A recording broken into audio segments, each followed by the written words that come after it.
नमस्कार, मैं जितेंद्र चतुर्वेदी। बात उस मुलाकात की करेंगे जो पीएम ने कैबिनेट बैठक के बाद की और वो मुलाकात तकरीबन 20 मिनट चली। उस मुलाकात में क्या कुछ हुआ एक, और दूसरा वो किस मंत्री से इतनी लंबी बातचीत हुई है, क्योंकि कैबिनेट बैठक खत्म होने के बाद पीएम ने उन मंत्री को रोका और अलग से बैठे।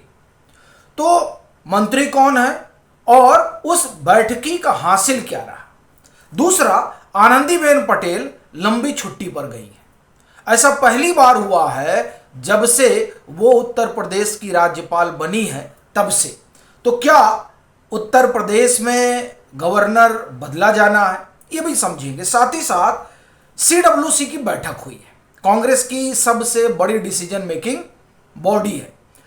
यहां पर जो बैठक हुई है उसमें वंदे मातरम और जेनजी वाले मसले को लेकर क्या कुछ निर्णय हुआ है ये जानेंगे, क्योंकि आने वाले दिनों में जो राजनीति है वो जिन दो तीन मुद्दों के इर्द गिर्द गरमाएगी उसमें से ये दो हैं, और इसे लेकर पीएम ने क्या कुछ निर्णय लिया है यानी जेनजी वाले मसले पर, वह भी जानेंगे। लेकिन उससे पहले दो तीन और खबरें बड़ी महत्वपूर्ण हैं जो विपक्ष के नेता अरविंद केजरीवाल से जुड़ी हुई हैं, महुआ मोइत्रा से जुड़ी हुई हैं और तमिलनाडु के मुख्यमंत्री थलपति विजय से। तो एक एक करके इन तीन चार खबरों को निपटाते हैं, फिर जो अपना मुद्दा है उस पर आते हैं। बात अगर महुआ मोइत्रा की करें तो उनके खिलाफ अरेस्ट वारंट जारी हुआ है। कहा जा रहा है कि हेट स्पीच का मामला है जिसमें वो फंस गई हैं। हालांकि वो जानी भी जाती हैं अपने बड़बोलेपन के लिए। अब लगता है कि मामला टेढ़ा पड़ गया है। ढेर सारे उनके वीडियो वगैरह आते भी रहते हैं और पश्चिम बंगाल में वहाँ की आवाम जिस तरह से उनका स्वागत कर रही है, किसी से छिपा नहीं है। उसी बाबत उन्होंने सुप्रीम कोर्ट तक का दरवाजा खटखटा दिया था, लेकिन हासिल कुछ नहीं हुआ था।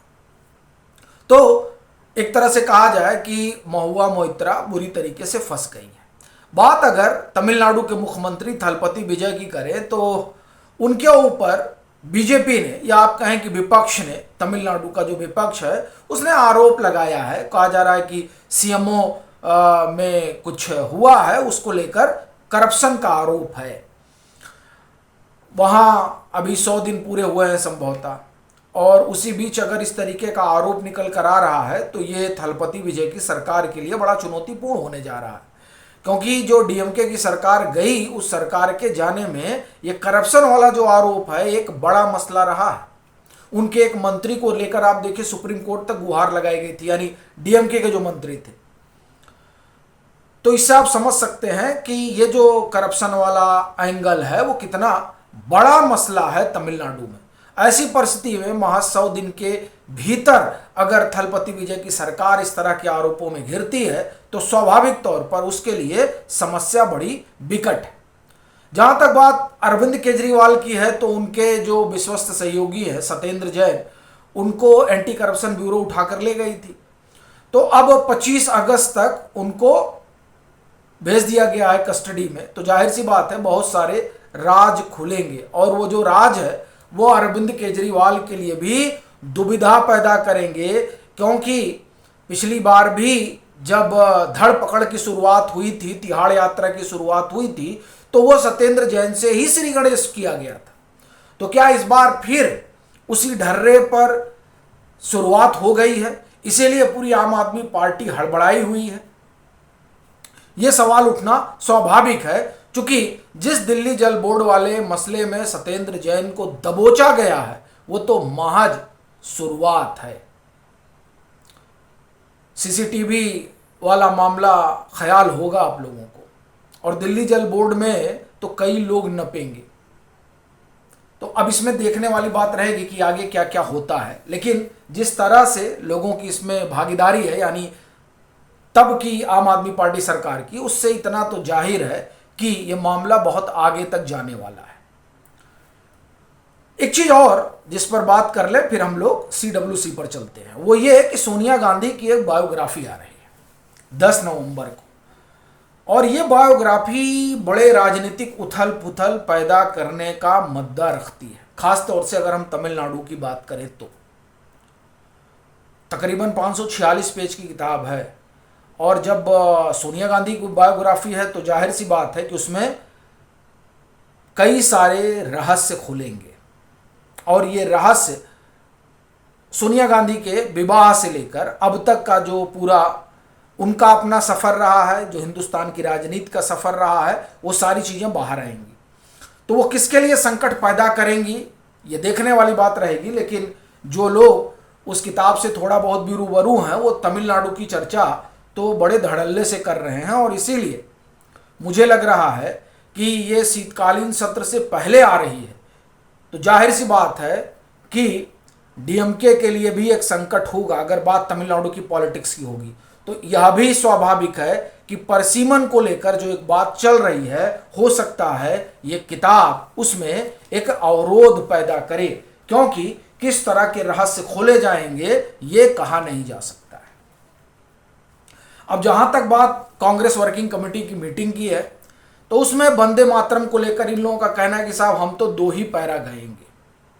यानी इस मामले में विवाद अभी बढ़ेगा और ये जो विवाद बढ़ेगा वो कहां तक जाएगा ये देखने वाली बात रहेगी। लेकिन इतना तो तय है कि बीजेपी इस मामले में कांग्रेस को छोड़ेगी नहीं, क्योंकि 15 अगस्त के रोज जो कुछ कांग्रेस मुख्यालय में हुआ उसके बाद सीधे तौर पर केंद्रीय गृह मंत्री अमित शाह ने मोर्चा संभाल लिया था। तो एक तो ये मसला है। दूसरा, ये 800 शहरों में छात्रों की गूंज का कार्यक्रम करेंगे, यानी जनजी वाला जो प्रोजेक्ट है उस प्रोजेक्ट पे आगे बढ़ा जाएगा। और उसकी वजह भी है, विपक्ष को लग रहा है कि ये जो है सरकार की कमजोर नब्ज है और क्यों ना इस नब्ज को ठीक से दबाया जाए और सरकार को घुटनों पर लाया जाए। दूसरी तरफ सरकार भी देख रही है कि साहब ये लोग इस मामले में जो है बड़े उतावले हुए जा रहे हैं। तो बाकायदे शिक्षा मंत्री को यह आदेश दिया गया है कि जो खामियां हैं, जो कमियां हैं, उस बाबत 2 हफ्ते के भीतर बड़ा एक्शन लिया जाए। और कहा जा रहा है कि इसकी बड़ी जोर शोर से तैयारी चल रही है। दूसरा, प्रधानमंत्री ने बड़ा टास्क दिया है किसको? उन तमाम लोगों को जो लोग एक तरह से कहा जाए कि इस जनजी वाले मसले से निपटने में शामिल है। उसमें मंत्री साहब को कहा गया है, ये पीएम ने, देखिए ये खबर है कि पीएम ने बाकायदे इस बात का ऐलान किया है कि रोजाना मंत्री यूनिवर्सिटी का दौरा करेंगे। अब आप समझिए, यानी मंत्री लोग जो है वो यूनिवर्सिटी जाएंगे और अपनी बात रखेंगे, कन्वे करेंगे कि साहब क्या है, क्या स्थिति है, हम आपके लिए क्या कर रहे हैं। यानी सरकार जो कर रही है उसके बारे में बच्चों को रूबरू कराना, जनजी को रूबरू कराना, ये एक बड़ा जो है अभियान शुरू किया जा रहा है। ये स्वयं जो आप एक तरह से कहेंगे पीएम ऐसा चाहते हैं। दूसरी जो बात जुड़ी हुई है वो उत्तर प्रदेश के राज्यपाल से जुड़ी हुई है। देखिए, आनंदीबेन पटेल लंबी छुट्टी पर गए, यानी मुझे लग रहा है तकरीबन ये पहली बार होगा जब वो इस तरह से छुट्टी पर गई है। ऐसा हुआ नहीं था। अच्छा, उनके छुट्टी को जाने को लेकर चूंकि पहली बार उन्होंने छुट्टी ली है तो इसलिए यह कयास तेज हो गया है कि राज्यपाल संभवतः बदला जाएगा। और यह चर्चा लंबे समय से चल रही थी कि उत्तर प्रदेश में नए राज्यपाल लाए जाएंगे और एक ट्रेंड भी शुरू किया है बीजेपी ने नया, पिछले जो पश्चिम बंगाल तमिलनाडु वगैरह का चुनाव हुआ था तब से। तो उसके मद्देनजर चर्चा यह है कि किसी ब्राह्मण को लाया जाएगा। आप जान रहे हैं उत्तर प्रदेश में जो पॉलिटिक्स है उस पॉलिटिक्स में ब्राह्मण वाला मसला किस तरह से गरमाया हुआ है। तो अब वो कौन होगा, अभी नाम तो कोई नहीं सामने आ रहा है, लेकिन चर्चा बहुत तेज है।